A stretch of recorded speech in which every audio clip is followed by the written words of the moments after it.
नमस्कार साथियों, और आप सभी का लिटरेचर लवर्स में बहुत बहुत स्वागत। मैं हूं एकेएस राजवीर और आज के इस छोटे से वीडियो में मैं आपके साथ डिस्कस करने वाला हूं EMRS पीजीटी इंग्लिश के सिलेबस के बारे में। साथ में कैसे तैयारी करें, क्या पढ़ सकते हैं आप, उसके बारे में भी मैं आपके साथ चर्चा करने वाला हूं।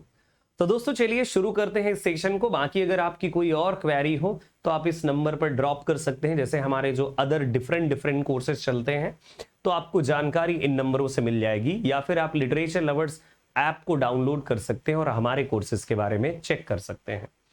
चलिए फिर शुरू करते हैं दोस्तों सेशन।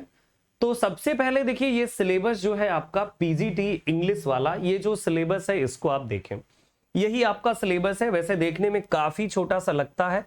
सिलेबस को देखा जाए तो दोस्तों दो पार्ट्स में इसका डिवीजन आपको साफ साफ नजर आता है। एक जो पार्ट है, तो एक पार्ट है आपका ग्रामर वाला पार्ट, क्रिएटिव राइटिंग और रीडिंग कंप्रहेंशन, जिसे बोलते हैं हम लोग बेसिकली आरसी। और ये रीडिंग पैसेज वाला पार्ट है, दूसरा क्रिएटिव राइटिंग को लेकर के है, और तीसरा पार्ट आता है दोस्तों ग्रामर के लिए, और चौथा पार्ट है लिटरेचर के लिए। वैसे अगर सही शॉर्ट तरीके से देखा जाए तो दो पार्ट, ग्रामर और लिटरेचर। और अगर डिटेल देखना हो तो आप ऐसा देख सकते हो कि इस तरह से है कुछ, रीडिंग यानी रीडिंग कंप्रहेंशन जिसमें पैसेज वगैरह आ जाएगा, और क्रिएटिव राइटिंग जैसे लेटर वगैरह राइटिंग वगैरह, नोटिस राइटिंग, रिपोर्ट राइटिंग, और ग्रामर का पार्ट वो तो आप जानते ही हैं पूरा, और लिटरेचर वाला पार्ट। लेकिन हम इसको बहुत बारीकी से समझेंगे। पहले ग्रामर को समझते हैं, फिर लिटरेचर वाले पार्ट को हम लोग समझने की कोशिश करते हैं। अगर रीडिंग कंप्रहेंशन की बातचीत करूं तो रीडिंग कंप्रहेंशन आप किस तरह से पढ़ें और किस तरह की चीजों को समझें।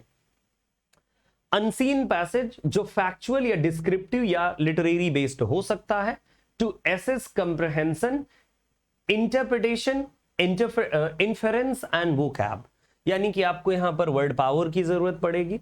साथ में अगर आप देखें तो कंप्रहेंशन की, उसको समझ की एक बढ़िया, और interpretation, how you are going to interpret the particular passage, तो इसकी जरूरत पड़ती है, जो बेसिकली एक बेसिक एलिमेंट है किसी भी पैसेज को समझने के लिए।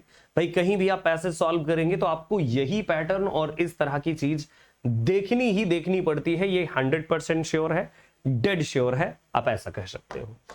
अब आती है दूसरी साइड बात की, दूसरा जो पार्ट है क्रिएटिव राइटिंग का, तो जिसमें से नोटिस जैसे फॉर्मल और इनफॉर्मल इनविटेशन है ना, रिप्लाई किसी को देना, लेटर बेस्ड ऑन वर्बल और visual input, article, report writing, descriptive and analytical in nature based on verbal input, classified, advertisement, poster writing. मतलब यहां पर आपको एक चीज अपनी स्किल दिखाने की जरूरत पड़ने वाली है, वो ये है कि किस तरह से राइटिंग को, क्रिएटिव राइटिंग को किस तरह से फॉर्म किया जाए। तो हर टाइप की क्रिएटिव राइटिंग के लिए प्रॉपर पैटर्न होता है। इसके बारे में जो बेसिक जानकारी है, जैसे रीडिंग कंप्रहेंशन और क्रिएटिव स्किल के बारे में, तो ये जानकारी आपको पूरी लगभग रैन एंड मार्टिन में काफी सारी अवेलेबल होती है, बाकी इंटरनेट सोर्सेस पर भी अवेलेबल होती है। और अदर बुक्स जैसे अगर मैं बातचीत करूं तो जो एनसीईआरटी बेस्ड वगैरह बुक्स प्रेस्क्राइब्ड हैं डिफरेंट सिलेबस में, 9th 10th 11th 12th में, उनमें भी आपको ये वाला पार्ट मिल जाता है। Poster writing, writing a speech in 120 to 150 words में आपको लिखना है, वर्बल या विजुअल क्लूज के साथ। तो मतलब इस तरह की चीजों को लेकर के आपकी टॉपिक राइटिंग, मतलब आपको ये दिखाने की जरूरत होती है कि लैंग्वेज की आपकी दक्षता क्या है। यहां पर आपको देखिए हर चीज की जरूरत पड़ रही है। जब क्रिएटिव राइटिंग का पार्ट आता है तो आप जानते हैं कि उसमें वर्ड पावर की भी जरूरत है, साथ में आपके पास एक मतलब क्रिएटिव थिंकिंग की, और साथ में एक प्रॉपर पैटर्न फॉलो करने की जरूरत पड़ती है। तो ये पार्ट आपका दूसरा वाला है। खैर इन दोनों पार्ट्स को बड़ी आसानी से कवरअप किया जा सकता है with the help of teacher, और अगर आप चाहें तो आप खुद से भी कर सकते हैं, इसमें कोई दो राय नहीं। फिर आता है दोस्तों ग्रामर का पार्ट। देखिए ग्रामर के पार्ट में ये यूनिवर्सल है कि आप टेंस पढ़ोगे, एक्टिव पैसिव पढ़ने वाले हो, नैरेशन पढ़ने वाले हो, है ना, और साथ साथ आप जैसे सिंथेसिस, सिंटैक्स, अलग अलग टाइप के जो भी मतलब ग्रामेटिकल पैटर्न है। वैसे दिया जाता है कि हम ग्रामर में आपसे इतना पूछेंगे, tense, clause, question on reordering, transformation, ये सब पूछेंगे। लेकिन अगर इसकी सही बात करूं मैं आपसे, सही शब्दों वाली बात, तो सही शब्दों वाली एक बात ये आती है कि देखिए ग्रामर में कुछ भी पूछ लेते हैं, चाहे वो आर्टिकल पूछे, है ना, चाहे आप ये देख लीजिए कि कंपाउंड कॉम्प्लेक्स सिंपल पूछ ले, एक्टिव पैसिव पूछ ले, देखिए कोई भी पैटर्न हो जाता है। भले ही ये सिलेबस दिया हो, लेकिन आपको ग्रामर में लगभग आपको सारा पार्ट डन करने की जरूरत पड़ती है, और आपको डन करना ही करना चाहिए, ये मेरा सजेशन है। इस ग्रामर के लिए आप अलग डिफरेंट बुक्स जैसे आप प्रेफर कर सकते हैं, जैसे एसपी बक्सी प्रेफर कर लीजिए, या आप चाहें तो आप रैन एंड मार्टिन को प्रेफर कर सकते हैं, या अदर आपके कोई सोर्स में जैसे आपको लगे नहीं ये बुक ठीक है, कोई आपको सजेस्ट करता है, सो डेफिनेटली आप उस बुक को इस पार्ट के लिए फॉलो कर सकते हैं। वैसे ये पार्ट भी काफी सारी बुक्स में दिया रहता है। रीडिंग कंप्रहेंशन वाला पार्ट ये देखिए पढ़ने से आता है, क्योंकि यहां पर रीडिंग का मतलब ही है कि आपकी इस स्किल को चेक किया जा रहा है। अब आती है बात यहां के बाद लिटरेचर की। देखिए वैसे लिटरेचर में आप देखें तो बड़ा शॉर्ट में दिया हुआ है, लेकिन पढ़ेंगे तो बड़ा लॉन्ग हो जाएगा। दिया तो बहुत शॉर्ट में है, जैसे शेक्सपियर के वर्क्स। अब भाई विलियम शेक्सपियर की बात है तो आप जानते हैं विलियम शेक्सपियर, एक वाइडर स्टडी आपको करनी पड़ती है, सिलेक्टेड वर्क इनके बेसिकली। अब 37 प्लेज हैं, 154 सॉनेट्स हैं, कुछ लॉन्ग नैरेटिव पोएम्स हैं। उनमें से आप चाहें तो मतलब किस तरह से चीजों को कवर अप करें, तो एक मेरा सजेशन है, मेरा एक वीडियो है इसी चैनल पर अवेलेबल है, मेरे पॉपुलर वीडियोस में चेक कीजिएगा, या William Shakespeare top 200 question, 200 question मैंने एक ही वीडियो में कवर अप किए हैं, और रिक्वेस्ट करूंगा कि अगर आप इस वीडियो को देख लेते हैं तो वैसे विलियम शेक्सपियर आपका पूरा डन हो जाता है, मतलब कोई इसमें दो राय नहीं है। फिर इसके बाद आती है बात रोमांटिक पीरियड की, जिसमें शैली, वर्ड्सवर्थ, कीट्स और कॉलरिज है। इसी तरह से एक मेरा वीडियो वर्ड्सवर्थ पर भी पड़ा हुआ है, बहुत सारे मल्टीपल क्वेश्चन मैंने वहां पर भी कवर अप करे हैं, तो अगर आप चाहें तो वर्ड्सवर्थ वाला भी वीडियो रेफर कर सकते हैं, जिसमें मैंने लगभग 200 क्वेश्चन ऑन विलियम वर्ड्सवर्थ भी कंप्लीट करे हैं, तो वो भी आप चाहें तो देख सकते हैं इसी चैनल पर, या यूट्यूब पर सर्च कीजिएगा William Wordsworth MCQ by AKS. Rajveer, William Shakespeare MCQ by AKS. Rajveer, या लिटरेचर लवर्स आप लास्ट में लिखिएगा। अब रोमांटिक पीरियड की भाई बात है, पहले शेक्सपियर के वर्क यानी शेक्सपियर को आपको अच्छे से स्टडी करना होगा, साथ में आपको विलियम ये पीबी शैली और वर्ड्सवर्थ, कीट्स और कॉलरिज, मतलब रोमांटिक पीरियड।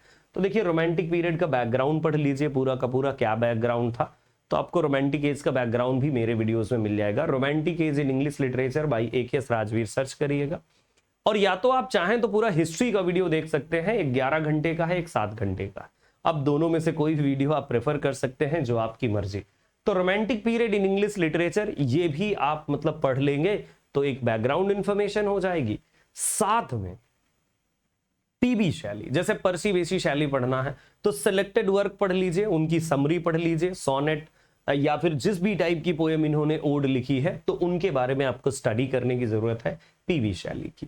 पीबी शैली के बाद इधर विलियम वर्ड्सवर्थ है, तो वर्ड्सवर्थ के भी वर्क्स में आपको ऐसा ही करना है, साथ में कीट्स के वर्क में भी ऐसा करना है, और कॉलरिज के, मतलब आपको इनकी प्रोमिनेंट पोएम। देखिए यहां पर प्रश्न कहीं से भी आ सकता है, ऐसा कुछ नहीं कि नहीं सिर्फ प्रोमिनेंट से ही आएगा, प्रश्न आपका कहीं से भी आ सकता है, बस आपको जरूरत है कि अपने हिसाब से बेस्ट देने की। अब जैसे शैली के सिलेक्टेड वर्क्स पढ़ेंगे तो काफी कुछ चीजें कवर अप हो जाती हैं, शैली के बारे में पढ़ेंगे काफी कुछ डन हो जाता है। इसी तरह वर्ड्सवर्थ, कीट्स, कॉलरिज, है ना। अब इधर बात आती है 19th century American and English literature. अब 19th सेंचुरी अमेरिकन और इंग्लिश लिटरेचर, जिसमें देखिए इन्होंने साफ साफ कहा है पढ़ना किसको किसको है। तो जैसे आप रॉबर्ट फ्रॉस्ट को पढ़िए, हेमिंगवे को पढ़िए, वॉल्ट विटमैन को पढ़िए, नाथानियल हैथॉर्न को पढ़ना है, इमिली डिकिंसन को पढ़ना है, बर्नार्ड शॉ को भी पढ़ना है, आर्थर मिलर। अब यहां पर बेसिकली बर्नार्ड शॉ ये तो है नहीं अमेरिकन, है ना, ये तो बेसिकली अगर देखा जाए तो आयरिश है, तो जीबी शॉ को भी पढ़ना है कहीं ना कहीं प्रॉब्लम प्लेस के लिए, लेकिन फिर भी यहां पर दे दिया है। इमिली डिकिंसन, आर्थर मिलर, ये अमेरिकन राइटर्स को आपको पढ़ना है, तो रॉबर्ट फ्रॉस्ट की सिलेक्टेड पोएम्स पढ़िए। इसी तरह से हेमिंगवे के बारे में और selected works of Ernest Hemingway. Walt Whitman के भी इसी तरह से वर्क्स आप पढ़ें। हैथॉर्न के, नाथानियल हैथॉर्न को भी फोकस कीजिए, और डिकिंसन बिल्कुल फोकस करना ही है। हर एक राइटर की लाइफ और उनके इंपॉर्टेंट वर्क्स एग्जाम पॉइंट्स के हिसाब से कवर अप करेंगे, मजा आ जाएगा, आनंद आ जाएगा, मैं ऐसा कह सकता हूं। अच्छा, इसके बाद आता है पार्ट आपके लिए modern Indian writing in English. जैसे अनीता देसाई को पढ़ना है, विक्रम सेठ को पढ़ना है, इजकिल को पढ़ना है, के एन दारूवाला को पढ़ना है, एंड रस्किन बॉन्ड को, आर के नारायण को, मुल्कराज आनंद को, खुशवंत सिंह को, है ना। और इसके बाद फिर मॉडर्न राइटिंग इन इंग्लिश, जैसे देखिए modern writing in English and other parts of the world, जैसे Latin American literature, African, Australian and South Asia. अब ये जो लास्ट वाला पार्ट है ये थोड़ा क्रिटिकल होने वाला है। अगर आप कहें कि सर ये वाला जो सिलेबस है ये किससे मैच करता हुआ सिलेबस है, तो वैसे देखा जाए तो इसमें काफी कुछ मैच करता है आपके यूपी पीजीटी वाले एग्जाम से, क्योंकि काफी कुछ राइटर यूपी पीजीटी के हो जाते हैं। कुछ जैसे पैटर्न है आपका, तो कुछ पैटर्न जैसे अदर एग्जाम से मैच करते हैं, जैसे एलटी ग्रेड टाइप आप पढ़िए, या फिर असिस्टेंट प्रोफेसरशिप के लिए जैसे आप पढ़ते हैं तो उसके जैसे वर्ल्ड लिटरेचर का पार्ट है आपका, इधर ये दे दिया Latin American, African, Australian, south Asia, तो इनका आपको पढ़ना है, तो ये थोड़ा ब्रॉडर पार्ट हो जाता है। बाय द वे थोड़ा कॉम्प्लेक्सिटी यहां बढ़ जाती है कि भाई किसको पढ़ें हम लोग। देखिए मैं आपको एक सजेशन दे देता हूं, और ये सजेशन है आपके लिए कि देखिए प्रोमिनेंट राइटर्स को पढ़ना है आपको। अब क्या मतलब है प्रोमिनेंट राइटर्स का? प्रोमिनेंट राइटर्स देखिए हर कंट्री के और हर समय के होते हैं। जैसे रोमांटिक पीरियड के कुछ prominent writer William Wordsworth, Samuel Taylor Coleridge, ऐसे ही लैटिन अमेरिकन इंग्लिश लिटरेचर में भी कुछ प्रोमिनेंट राइटर होंगे। कैसे पता चलेगा आपको? गूगल भैया को जिंदाबाद कहिए, गूगल भैया से पूछिए Latin American English literature prominent writers, automatically बता देगा। ऐसे ही आप अफ्रीकन के लिए कर सकते हैं, ऐसे ही आप ऑस्ट्रेलियन के लिए कर सकते हैं, और ऐसे ही साउथ एशियन राइटर के लिए कर सकते हैं। तो प्रोमिनेंट राइटर्स आप सर्च करेंगे, उनके बारे में पता चल जाएगा, उनके वर्क, उनके बारे में, और जो भी उनके प्रोमिनेंट वर्क है उनके बारे में थोड़ा एक्सप्लोर कीजिए। नॉवेल है कोई तो उसकी समरी देखिए, उसके कैरेक्टर्स को देखिए, सेटिंग को देखिए। अगर कोई पोएम है तो उसकी सिमरी, फिगरेटिव डिवाइसेस, लैंग्वेज, उस चीज को समझिए, है ना। बाकी समरी तो अब देखिए आपको पढ़ना ही होता है, तो ये चीज आपको इधर भी करनी है। इंडियन राइटिंग में जैसे अब ये जो भी नाम दिए हुए हैं, तो इंडियन राइटिंग में आप इनके नाम के अकॉर्डिंग पढ़ सकते हैं। तो सिंपल सी सरल शब्दों में ये है कि जो सिलेबस आपका दिया है उतना तो पढ़ना ही है, जो नहीं दिया हुआ है जैसे, तो उसको भी थोड़ा पढ़ लेना। जैसे ये नहीं दिया तो इनके बारे में भी समझना जरूरी है आपके लिए। अब बात आती है कि इसके लिए हम ऐसा कोई कोर्स ले लें क्या जिससे हमारा कवरअप हो जाए। देखिए वैसे तो आप ले सकते हैं अगर आप चाहें, इसमें कोई दोहराए नहीं है, कोई भी कोर्स आप ले सकते हो। वैसे जैसे इधर आपको लेना है तो काफी कुछ पीजीटी में जैसा मैंने बताया कवरअप हो जाता है, मतलब इस तरह के आपको जोड़ने वाले कोर्सेज लेना। पर्टिकुलर अगर चाहिए तो पर्टिकुलर के लिए भी देखिए प्लान करेंगे, अगर हमारा बैच चलेगा so then I will let you know, आपको इन्फॉर्मेशन में दे दूंगा यूट्यूब के थ्रू। लेकिन ये पढ़ने का पूरा तरीका मैंने जो चीजें आपसे डिस्कस करी वो बिल्कुल बड़ा सिंपल है और बहुत ही, और साथ में यहाँ पे जब आप सिलेक्टेड पढ़ेंगे, सिलेक्टेड ही चीजें एग्जाम में आती है, बड़ी एग्जाम पॉइंट्स के साथ पढ़िए, काफी कुछ आपको सीखने का मौका मिल जाएगा, समझने का, जानने का। और साथ में देखिए इस सिलेबस को बहुत लेंदी यहां से कर दिया गया है कि ये वाला पार्ट दे करके ये वाला पार्ट। अब बात आती है कि कुछ और भी चीजें जैसे पढ़नी चाहिए, तो वो देखिए हमेशा मेरा रिपीटिशन है, history terms forms, history terms forms and basically जो लिटरेरी डिवाइसेस हैं उनके बारे में तो पढ़ना बड़ा जरूरी है। जैसे फिगर ऑफ स्पीच वगैरह के बारे में वो दे ना दे वो तो कंपलसरी है, वो हमारे चैनल पर इसी पर बेसिक्स ऑफ लिटरेचर करके पूरी की पूरी बेसिक्स ऑफ इंग्लिश लिटरेचर की एक प्लेलिस्ट है, वहां से आपके लिए हेल्प मिल जाएगी, है ना। तो ये सब कुछ पढ़ने के लिए आप डेफिनेटली अच्छे सोर्सेज जैसा मैंने बताया उस तरह की चीजें यूज कीजिए। गूगल इंटरनेट का भी यूज कर सकते हैं पढ़ने के लिए, यूट्यूब का भी यूज कर सकते हैं बड़े अच्छे से इसको समझने पढ़ने के लिए, है ना। और अगर मेरी कोर्सेज मेरा आता है तो डेफिनेटली मैं आपको बताऊंगा, आप तक इन्फॉर्मेशन दूंगा, और कोर्स आएगा तो फिर हम कंटिन्यूअसली पढ़ेंगे। भाई पढ़ना तो है ही, बिना पढ़े काम नहीं चलेगा। तो बिल्कुल अप्लाई जरूर कीजिएगा इस पोस्ट के लिए और अपना बेस्ट दीजिए, बेस्ट कोशिश कीजिए, अच्छा रहेगा और आप बेहतर प्रदर्शन करें, ऐसी मैं उम्मीद करता हूं। तो दोस्तों आज के लिए बस यही मुझे बताना था कि मैं आपको EMRS के इस सिलेबस के बारे में एक छोटी सी जानकारी दे दूं, तो वो मैंने आप तक जानकारी दे दी। अगर आप इस नए चैनल पर नए आए हो तो प्लीज सब्सक्राइब कर लीजिएगा, वंडरफुल इंफॉर्मेशन के लिए, ऑथेंटिक इंफॉर्मेशन के लिए। और इंग्लिश लिटरेचर कैंडिडेट हैं तो बिना सब्सक्राइब किए बिल्कुल मत जाइएगा, क्योंकि पता नहीं कौन सा ऐसा वीडियो आ जाए और जिसको देखने के बाद आपकी लाइफ चेंज हो जाए। तो सवाल आपकी लाइफ का है, डेफिनेटली उसे कीजिएगा। और दोस्तों मैं, अगर आप UGC नेट और सेट एग्जाम के एस्पिरेंट हैं और आप प्रिपरेशन कर रहे हैं या करने के बारे में सोच रहे हैं, तो आपके लिए बढ़िया सी इंफॉर्मेशन है मेरे पास। अनअकैडमी दी लर्निंग ऐप पर मैं आपको पढ़ाता हूं UGC नेट और सेट एग्जाम्स के लिए। आप अगर चाहें तो मेरा नया बैच जो स्टार्ट हो चुका है फिलहाल में, वैसे अभी फाउंडेशन स्टार्ट हुआ है 3 जुलाई से, डिटेल कोर्स आपका स्टार्ट होगा 8 जुलाई से। तो आपके पास मौका है अनअकैडमी दी लर्निंग ऐप डाउनलोड करके मुझे वहां पर फॉलो करके, और कोड आपको यूज करना है इस कोर्स को ज्वाइन करने के लिए। कौन सा? ये वाला बेसिकली बैच आया हुआ है जिसको हम लोग कवर अप करने वाले हैं या जिसमें हम कवर अप करने वाले हैं वो मैं आपको बता दूं थोड़ा सा। ओह या सो बेसिकली जो है ये वाला बैच आया हुआ है मेरा, थोड़ा मैं आपको अपने बैच तक ले जाऊं। ये बेसिकली बैच है, एक मिनट, ये वाला बैच है बेसिकली जो आपके लिए अभी अभी लॉन्च किया है और स्टार्ट हुआ है 3 जुलाई से। इसके बाद एक दूसरा कोर्स स्टार्ट हो जाएगा 8 जुलाई से। बेस्ट बैच होगा आपके लिए, पेपर 1 और कंप्लीट सॉल्यूशन, पीडीएफ नोट, सब कुछ इसमें आपको यूजीसी नेट की तैयारी के लिए मिलता है।